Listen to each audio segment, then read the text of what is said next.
우리가 솔로몬 하면 얼마나 위대한 왕으로 우리에게 다 지금까지 알고 있는 것들이 너무 많지요. 그리고 하나님께서 솔로몬에게 아주 어마어마한 것을 주셨다는 것을 우리가 많이 알고 있는 사실들이 우리 안에 있습니다. 그런데 오늘 행위에 따른 이 열매는 내가 어떻게 행했을 때에 그 열매가 어떻게 나타나는지, 이게 오늘 커다란 우리에게 관건을 주십니다. 오늘도 우리에게 주시는 우리의 삶 가운데 내가 어떻게 행동했을 때에 나에게 나타난 그 열매는 전적으로 그것이 내가 행동한 대로 내가 그 사람으로 그 열매로 드러나기 때문에 누구의 탓도 할 수가 없는 거죠. 하나님께서는 열왕기상 3장 5절에 보면 이미 하나님께서 솔로몬에게 나타나셨습니다. 보여주셨습니다. 3장 5절입니다. 기브온에서 밤에 여호와께서 솔로몬의 꿈에 나타나시니라. 하나님이 이르시되 내가 내게 무엇을 줄고 너는 구하라. 솔로몬이 하나님께 기도했죠. 이 많은 백성을 내가 어떻게 다 다스립니까? 그래서 솔로몬이 하나님께 구한 것은 지혜를 구했다고 말씀하고 나오죠. 오늘 하나님께서는 하나님께서 밤에 꿈에 솔로몬에게 나타나셨습니다. 꿈에 나타나셔서 내가 내게 무엇을 줄고 너는 구하라 이렇게 말하고 있습니다. 뿐만 아니라 또 솔로몬에게 하나님이 두 번째 나타나신 대목이 있습니다. 열왕기상 9장 2절에서 3절입니다. 여호와께서 전에 기브온에서 나타나신과 같이 다시 솔로몬에게 나타나사 여호와께서 그에게 이르시되 내 기도와 내가 내 앞에서 간구한 내가 들었은즉 나는 내가 건축한 이 성전을 거룩하게 구별하여 내 이름을 영원히 그곳에 두어 내 눈길과 내 마음을 항상 거기에 있으리니. 아멘. 솔로몬이 하나님의 성전을 다 지어서 하나님께 완전히 봉헌했 다음에 솔로몬이 기도하는 이 가운데 하나님의 그 모든 이스라엘 백성이 다 모여서 하나님께 그 성전을 향해서 아름다운 하나님을 향하여 성전을 향하여 모든 사람들에게 같이 함께 제사 드렸을 때 하나님이 솔로몬에게 나타나셔서 말씀하신 겁니다. 솔로몬이 살아계실 때에 이 하나님께서는 솔로몬에게 두 번을 하나님이 직접 나타나신 겁니다. 그런데 오늘 이 솔로몬이 오늘 본문의 말씀을 보면 솔로몬이 마음을 돌려 이스라엘의 하나님 여호와를 떠남으로 합니다. 솔로몬이 얼마나 번성하고 얼마나 어마어마하게 정말 어마어마하게 축복받은 인생으로 그가 나라를 다스리고 통치했는가를 우리는 너무 많이 압니다. 11장에서 전체적으로 하나님께서는 솔로몬이 결혼을 하되 정책적인 결혼을 많이 하죠. 바로의 딸도 또 다른 모압과 암몬과 에돔과 시돈과 헷 여인들과 같이 결혼을 하죠. 전부 정책적인 결혼을 하죠. 정략적으로 결혼을 하죠. 뿐만 아니라 그 솔로몬에게 하나님께서는 뭐라고 말씀하시냐면 서로 통혼하지 말라고 합니다. 서로 결혼하지 말라고 합니다. 이방 민족하고 같이 결혼하지 말라고 말씀합니다. 너희도 서로 통혼하지 말라고 말씀합니다. 너희가 마음을 돌려서 그들의 신을 너희들이 따르게 하겠으니까 하나님께서 통혼을 못하게 막으신 겁니다. 그런데 솔로몬이 이방 여인들하고 결혼하고 그들을 사랑하였습니다. 그런 솔로몬이 바로 후궁이 700명이고 첩이 300명이고 그 여인들이 왕의 마음을 완전히 돌아서게 했다고 성경은 앞에 기록하고 있습니다. 아무리 마음을 내가 다잡고 독하게 먹은다 해도 결국에는 그 솔로몬이 어떻게 됐습니까? 자기 여자들에게 온전히 1000명이에요. 1000명. 그들이 솔로몬을 돌이키는데 다 자기들이 가지고 온 신들로 인해서 그들을 하나도 남김없이 솔로몬을 전부 다 유혹하는 거죠. 마음을 돌이키는 거죠. 오늘 이렇게 주었던 그 솔로몬이 타락하게 한 이 원인을 우리에게 말씀하십니다. 바로 이 왕상 11장 2절과 4절 말씀을 보면 여호와께서 일찍이 이 여러 백성에 대하여 이스라엘 자손에게 말씀하시기를 너희는 그들과 서로 통혼하지 말며 그들도 너희와 서로 통혼하게 하지 말라. 그들이 반드시 너희 마음을 돌려 그들의 신들을 따르게 하리라 하셨으나 솔로몬이 그들을 사랑하였더라. 4절 보면 솔로몬의 나이가 많을 때에 그의 여인들이 그의 마음을 돌려 다른 신들을 따르게 하였으므로 왕의 마음이 그의 아버지 다윗의 마음과 같지 아니하여 그의 하나님 여호와 앞에 온전하지 못하였으니. 아멘. 우리나라 속담이 아니라 유행가 가사에도 있죠. 있을 때 잘해. 그런 가사들 그런 노래가 있었죠. 있을 때 잘해. 서로 좋을 때 우리 장로님 항상 보면 뭐라고 말씀하시냐면 내가 잘 될 때에 나중을 생각해서 저축을 하라고 꼭 말을 합니다. 내가 지금 현재 상황이 좋을 때 나중을 위해서 저축을 하라. 이거는 어디 가든지 누구든지 이 말씀을 하죠. 왜? 내가 있을 때 저축하지 않으면 노년에 어떻게 됩니까? 완전히 비참한 생활을 하게 되죠. 아주 잘 나갔던 사업가들도 갑자기 망해버리고 하나도 없이 빚더미에 떠앉으면 노숙자가 되고 비참한 생활을 하게 되잖아요. 그러니까 있을 때 좋을 때 갖춰놓으라는 겁니다. 우리가 동화에서 보면 개미와 배짱이가 나오잖아요. 개미는 그렇게 땀 흘려서 차곡차곡 모으잖아요.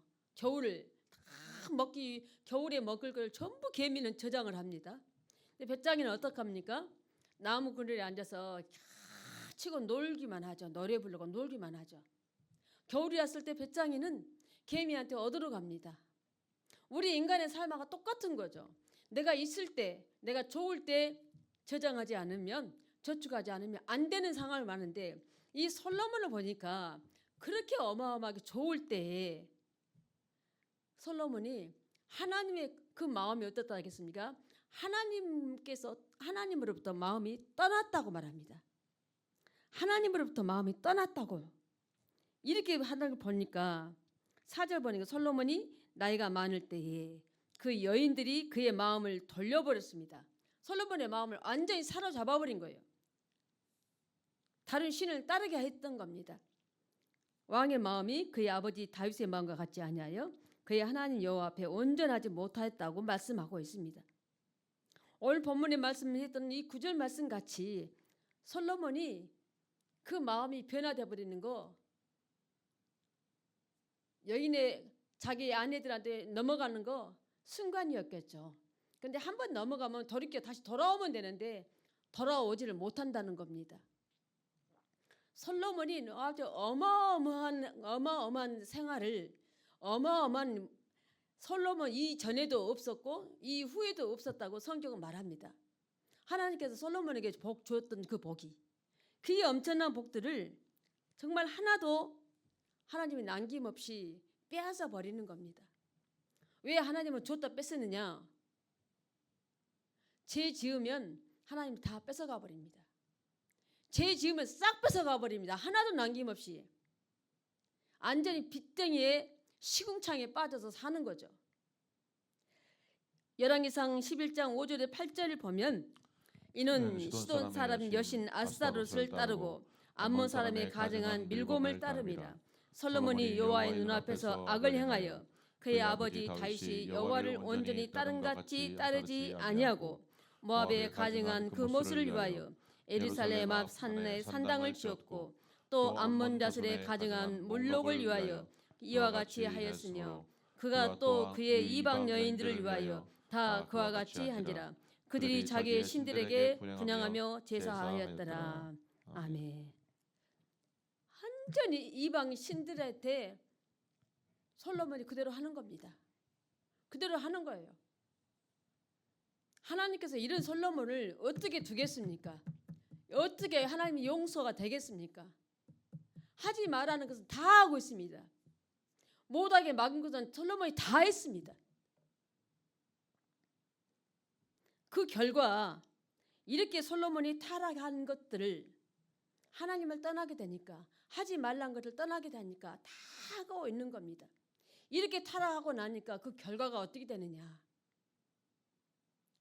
열왕기상 10장 24절에서 25절 말씀을 보면 온 세상 사람들이 다 하나님께서 솔로몬의 마음에 주신 지혜를 들으며 그의 얼굴을 보기 원하여 그들이 각기 예물을 가지고 왔으니 곧 은 그릇과 금그릇과 의복과 갑옷과 향품과 말과 노새라 해마다 그리하였더라. 얼마나 교만해졌습니까? 금그릇, 은그릇, 온순이까지, 향품과 말과 노새까지, 갑옷과 좋은 옷까지 전부 다 받고 누리고 사온 겁니다. 엄청난 것들로 가져옵니다. 솔로몬 앞으로 나옵니다. 이렇게 솔로몬이 교만해져 버렸습니다. 그뿐만이 아니죠. 방금 했던 11장 9절에서 13절 오늘 본문의 말씀 보면 솔로몬이 여호와를 떠나버립니다. 하나님을 떠났다고 나옵니다. 9절에 다시 보겠습니다. 솔로몬이 마음을 돌려 이스라엘의 하나님 여호와를 떠남으로 여호와께서 그에게 진노하시니라. 여호와께서 일찍이 두 번이나 그에게 나타나시고 10절 이 일에 대하여 명령하사 다른 신을 따르지 말라 하셨으나 그가 여호와의 명령을 지키지 않았으므로 여호와께서 솔로몬에게 말씀하시되 내가 이러한 일이 있었고 또 내가 내 언약과 내가 내게 명령한 법도를 지키지 아니하였으니 내가 반드시 이 나라를 내게서 빼앗아 내 신하에게 주리라. 그러나 내 아버지 다윗을 위하여 내 세대는 이를 행하지 아니하고 내 아들의 손에서 빼앗으려니와 오직 내가 이 나라를 빼앗지 아니하고 내 종 다윗과 내가 택한 예루살렘을 위하여 한 지파를 내 아들에게 주리라 하셨더라. 아멘. 솔로몬이 하나님을 떠나니까 그 상황들이 어떻게 바뀌어져 버립니까? 하나님이 내가 일찍이 두 번이나 너에게 하나님께서 나타났다는 것을 말씀합니다. 다른 신을 따르지 말라고 말씀하셨고 이 법도로 지키지 않았던 솔로몬이 하나님은 진노하셔서 이 나라를 빼앗아서 내 신하에게 주겠다고 말씀합니다. 이 엄청난 통일왕국, 이 다윗이 아버지 다윗이 통일왕국을 만드는 이 통일왕국을 솔로몬이 다스리면서 하나님을 떠나게 되니까 이방신을 따르고 하지 말라는 법도를 다 어기면서 교만해진 솔로몬이 바로 하나님께서는 나라를 빼앗아서 내가 너 신하에게 주겠다고 말합니다. 그 통일왕국을 이스라엘의 12지파로 나왔던 이 지파들이 바로 하나님은 싹 뺏어버리고 뭐라 합니까? 한 지파만 주겠다고 말합니다. 한 지파만. 그러면 얼마나 나라가 쪼그라들겠습니까? 하나님께서 확실하게 말씀합니다. 그런데 이 일을 너 대해서는 하지 않고 네 아들에 대해서 하겠다고 말씀합니다. 그래서 이스라엘이 두 동강이 나는데 어떻게 납니까? 여기는 완전히 지파가 쪼그라들고 조그마니까 그리고 북이스라엘이 크게 다 가져가 버린 겁니다. 솔로몬 왕의 아들 르호보암이 왕위를 이어가지고 맡은 왕은 예루살렘 남유다로 나아갑니다. 한 지파만 따르고 이렇게 하나님께서는 확실하게 하나님을 떠난 자에게 하나님이 진노하시는 그 결과가 어떻게 어마어마하게 되는가를 정말 여실히 보여주는 말씀입니다. 하나님을 떠나고서는 하나님이 하지 말라는 법도를 어기게 되면 하나님께서 얼마나 진노가 컸음을 아주 여실히 보여주는 장면입니다. 말씀입니다. 솔로몬이 이렇게 행동했기 때문에 그 결과가 이렇게 엄청난 열매로 나타난 것입니다. 뿐만 아닙니다. 열왕기상 12장 4절 말씀을 보면 왕의 아버지가 우리의 멍에를 무겁게 하였으나 왕은 이제 왕의 아버지가 우리에게 시킨 고역과 매운 무거운 멍에를 갖게 하소서. 그리하시면 우리가 왕을 섬기겠나이다. 백성들을 억압한 것들이 얼마나 컸는지를 봅니다. 솔로몬 왕 때에 하나님의 성전을 짓고 또 솔로몬 왕국을 지은데 백성들이 그 노동력이 얼마나 들어갔는가. 자그마치 거의 20년 동안을 백성들을 불러들여서 그 노역을 했습니다. 성을 짓는데 성전을 짓고 다윗 왕 때 하지 않았던 솔로몬 왕국을 짓는데, 그러니 얼마나 백성들이 힘들고 어려웠겠느냐는 거예요. 한 사람의 같은 사람만 가서 한 게 아니고 노테이션 했지만 그래도 이들이 억압한 것들을 보면 이루 말할 수가 없는 거죠. 하나님께서는 신명기 17장 14절에서 17절 말씀까지인데 조금 줄여서 보면 내가 내 하나님 여호와께서 내게 주시는 땅에 이르러 그 땅을 차지하고 거주할 때에 만일 우리도 우리 주의 모든 민족을 우리의 왕을 세워야겠다는 생각이 나거든 반드시 내 하나님 여호와께서 택하신 자를 내 위에 왕으로 세울 것이며 내 위에 왕을 세우려면 내 형제 중에서 한 사람을 세울 것이며 형제 아닌 타국인을 내 위에 세우지 말 것이라.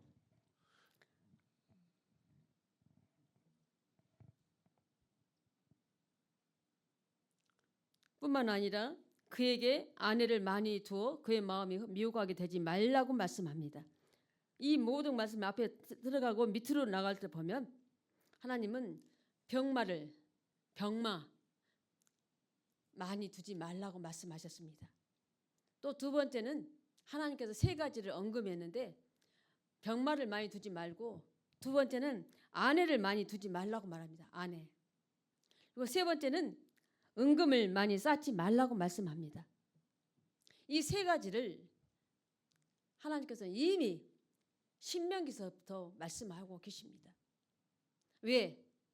하나님이 하시는 것을 의지하고 나가는 이 백성들이 병마가 많으면 군대의 힘을 믿고 하나님을 의지하지 않겠고 아내를 많이 두고 사치와 허랑방탕한 삶을 지나게 되면 하나님을 멀리하는 솔로몬이 이렇게 나왔습니까? 뿐만 아니라 은금을 많이 쌓지 말라고 말합니다. 많은 보화를 쌓다 보니까 솔로몬이 타락한 원인들이 전부 나오던 것들이 이미 신명기서부터 말씀하고 계시는 겁니다. 그렇기 때문에 하나님은 어떻게 진노하시냐? 하나님이 솔로몬에게만 진노하신 건 아니죠. 우리가 행위를 하나님을 떠난 자들 그리고 우상을 섬기는 자들 이들에게 하나님께서 죄를 지는 자들에게 어떻게 하나님 진노하셨느냐? 민수기 22장 22절 말씀을 보면 그가 감으로 말미암아 하나님의 진노하심으로 여호와의 사자가 그를 막으려고 길에 서니라. 이렇게 하나님께서는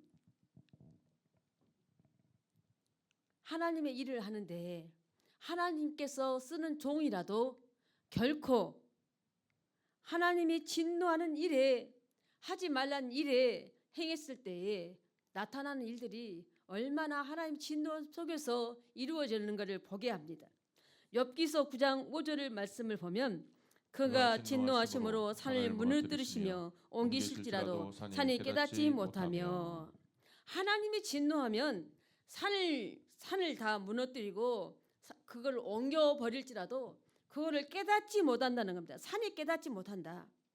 하나님이 진노하시면 그 어느 누구도 살아남을 수가 없음을 분명하게 밝혀주고 있습니다. 잠언 11장 4절 말씀 보면 재물은 진노하신 날에 무익하나 공의는 죽음에서 건지느니라 하고 말씀합니다. 재물은 진노하신 날에 하나님이 진노하신 날에 물질이 무슨 필요가 있느냐는 겁니다. 무익하다는 겁니다. 그렇지만 공의는, 하나님의 공의는 죽음에서 건져주는 놀라운 이 역사를 말씀해 주고 있습니다. 로마서 12장 19절 말씀을 보면 내 사랑하는 자들아 너희가 친히 원수를 갚지 말고 하나님의 진노하심에 맡기라 기록되었을 때 원수 갚는 것이 내게 있으니 내가 갚으리라고 주께서 말씀하시니라. 아멘. 솔로몬에서 완전히 하나님께서는 하나님이 전부 다 완전히 하나님께서 그 진노하심으로 하나님께서 다 갚아버리죠. 나라도 딱 뺏어가지고 그 신하에게 여로보암에게 완전히 줘버리고 그 한 지파만 르호보암 솔로몬 아들에게 딱 한 지파만 준 거 있죠. 북이스라엘은 크고 남유다는 조그맣게 이렇게 하나님께서 바꿔버리는 겁니다. 르호보암이 아버지 솔로몬의 아버지의 밑에 아들로 르호보암이 그 다음 대를 이었지만 아버지의 죄가 르호보암으로 옮겨갔던 것 아니겠습니까? 아버지의 죄가 아들 르호보암으로 옮겨갑니다. 하나님께서 솔로몬 때에 그 진노하심이 그 아들에 대해서 하겠다고 말씀하셨어요. 부모의 죄가 아들에게로 옮겨간 것입니다. 그런데 그 아들도 얼마나 교만한가 성경은 뒤로 가면 밝혀주고 있는 것을 봅니다. 하나님은 어떻게 하십니까? 빼앗아 버린다고 하셨던 그 하나님. 사무엘하 7장 15절 말씀을 보면 내가 내 앞에서 물러나게 한 사울에게서 내 은총을 빼앗은 것처럼 그에게서는 빼앗지 아니하리라. 아멘. 하나님은 사울 왕에서 빼앗아 버립니다. 사울 왕이 하나님 말씀대로 안 하고 자기 마음대로 하니까 자기 뜻대로 하니까 빼앗아 버립니다. 빼앗아 버려요. 뿐만 아니라 골로새서 2장 18절 말씀을 보면 아무도 꾸며낸 겸손과 천사 숭배를 이유로 너희를 정죄하지 못하게 하라. 그가 그 본고대에 의지하여 그 육신의 생각을 따라 헛되이 가장하고. 아멘. 꾸며낸 겸손, 진짜 겸손입니까? 꾸며낸 겸손, 꾸며냈다는 거, 꾸며낸 거짓이죠, 거짓. 그리고 천사 숭배, 이거 보니까 꾸며낸 겸손이니까 거짓이죠. 거짓 교사를 말하고 있는 겁니다. 이런 거짓 교사들은 그들이 어떻게 합니까? 많은 사람들을 유혹하고 그들의 하나님 사랑을, 하나님을 믿는 그 신앙을 완전히 없애버리는 거죠. 빼앗아가는 거죠. 완전히 처참한 상황이 바뀌어버리는 거죠. 오늘 우리가 살아가면서 나타난 이 행위들을 보면 솔로몬이 그렇게 어마어마한 부와 장수와 모든 것을 누렸지만 솔로몬이 죽음에 이르렀을 때는 성경은 딱 세 줄로밖에 말씀을 기록하고 맙니다. 11장, 열왕기상 11장 41절에서 43절 딱 세 줄로 솔로몬 죽음을 딱 끝내버립니다. 근데 다윗 왕의 죽음은, 솔로몬의 아버지 다윗 왕의 죽음은 어떻게 말씀하고 있느냐? 열왕기상 2장 1절부터 12절까지 다윗 왕의 죽음은 12줄로 쫙 말씀이 나열되어 있어요. 솔로몬이 유대한 것이 아니라 누가 유대하다는 겁니까? 다윗 왕이 유대하는 겁니다. 다윗 왕은 하나님 성전을 그렇게 짓고 싶었을 때에 하나님이 노하니까 다윗 왕은 안 했습니다. 하나님 성전을 짓고 싶었는데 하나님이 노하니까 안 했어요. 다윗 왕도 아내가 만만치 않죠. 그러나 솔로몬처럼 아내가 1000명은 아니에요. 오늘 우리에게 주어지는 이 모든 것들은 하나님의 상금 율법 딱 세 가지 거. 아까 병마를 많이 두지 마라, 아내를 많이 두지 마라, 그리고 은금을 쌓아두지 말라고 말했습니다. 오늘 이 시대에도 돈 있는 사람들 보면 아내를 한 명 아니고 더 막 바람 피워서 막 있는 사람들 있죠. 그리고 결국에는 자기 본래 결혼했던 여자하고 이혼하고 보내고 다른 여자하고 사는 사람들이 많이 생겨나는 것들을 봅니다. 자기가 조금 돈이 있으면 그렇지, 그래, 돈이 있으면. 근데 그들의 삶이 끝까지 가냐 하면 끝까지 가지 못하는 것들을 많이 우리가 들어 알고 있습니다. 오늘 이 솔로몬이 정말 하나님께 놀라운 그 어마어마한 축복을 받았음에도 불구하고 하나도 하나님 마음을 그대로 유지하지 못하고 믿음을 가져가지 못하고 떠나버림으로 그 모든 것을 하나님께서 빼앗아버리는 이 일들을 우리가 봅니다. 내가 조금 지금 잘 된다고, 내가 지금 조금 잘 나간다고, 내가 조금 지금 많이 가졌다고, 그것이 끝까지 가라는 보장이 안 되는 거죠. 어떻게 해야 끝까지 내가 보장됩니까? 확실하게 하나님께로 내가 나아가고 하나님께로 확실하게 가고 있을 때만이, 지켜나갈 때만이 그것이 끝까지 가고 그 신앙이 누구로? 자식이 대로 이어지고 그 자식이 대로 또 자식이 대로 이어지고 그 자식의 또 자식을 이어지니까 천년까지 무궁무진하게 아름다운 삶으로 그 가정이 빛을 발하죠. 그런데 아버지가 죄를 지으면 그 죄가 누구한테 갑니까? 그 아들에게 갑니다. 그 아들애가 또 이 아버지 본래 어쨌든 아버지가 지은 죄가 이 아들에 갔는데 이 죄가 또 그 아들 밑으로 갑니다. 또 그 밑으로 갑니다. 하나님을 배반한 자들의 그 죄는 아들의 3, 4대까지 간다고 했습니다. 근데 이 아들의 3, 4대까지 간 죄가 그 밑에서 아들이 또 잘못하고 죄를 지으면 또 그 아들 밑으로 3, 4대까지 가죠. 가다가 또 그 아들 중에서 또 잘못하면 죄를 지으면 또 3, 4대까지요. 그러니까 영원한 저주 아래 있는 가족이 그런 집안이 되어버리는 거죠. 그런데 아버지가 하나님의 사람으로 완전히 서 있으면 하나님께 의지하고 완전히 하나님 나라의 하나님 법을 지키며 살아가는 사람은 그 자녀가 복을 받죠. 축복하죠. 근데 이 자녀가 끝난 게 아니라 그 다음 자녀도 복을 받죠. 그 다음 자녀도 복을 받죠. 그 다음 자녀도 복을 받고 천대까지 하나님의 복으로 영원히 그 가정이 빛을 발하고 아름다운 축복의 삶을 이어가는 귀한 복으로 나아갑니다. 지금 우리 시대에 내 대때에 내가 어떻게 사냐가 가장 큰 관건입니다. 내가 어떤 행동으로 어떻게 믿고 살아가냐에 따라서 놀랍도록 하나님께서 우리를 축복하느냐 저주하느냐가 완전히 바뀌는 겁니다. 축복 반대는 저주잖아요. 축복과 저주로 나가는 겁니다. 우리는 복된 인생으로 축복된 가정으로 영원토록 살아가는 저와 여러분의 가정들이 세상에 빛을 발하는 가정으로 살아가기를 주의 이름으로 축복합니다.